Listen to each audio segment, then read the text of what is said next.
तर हॅलो मित्रांनो, मी आज जात आहे.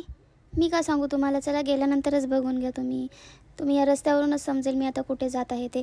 हे फक्त नांदेडकरांना समजणार, तुम्हाला नाही समजणार जे इतर जिल्ह्याचे आहेत ते. तर मला जायचं या पहाडावर.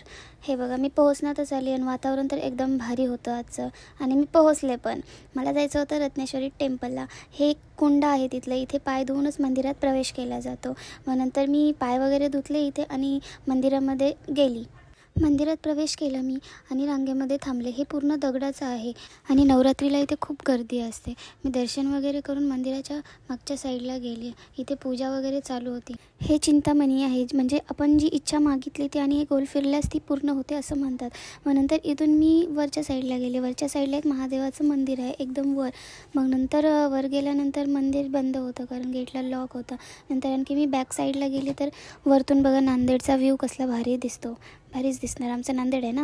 नंतर इथून थोडंफार मी एन्जॉय वगैरे केलं. नंतर आणखी खाली उतरताना खूपच भारी वाटत होतं आणि त्यामध्ये हे डॉगेश बाई जरा जास्तच आमचा पिच्छा करत होता, लपू पण पाहत होता. नंतर हे झाड तुटलेलं होतं, तिथे मी बसून फोटो वगैरे केला. खोटं वाटत आहे तर बघा, खरंच आमचा पिच्छा करत होता.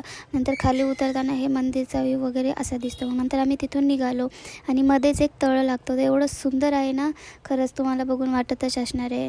तर मी तिथे जाऊन बसून आणखी तिथे पण मस्त फोटोशूट केला आणि आम्ही निघालो आता घरी. तर जाताना बघा कसलं भारी वातावरण वाटते. मग चहा वगैरे घेतला आणि आम्ही आता चाललो. चला बाय.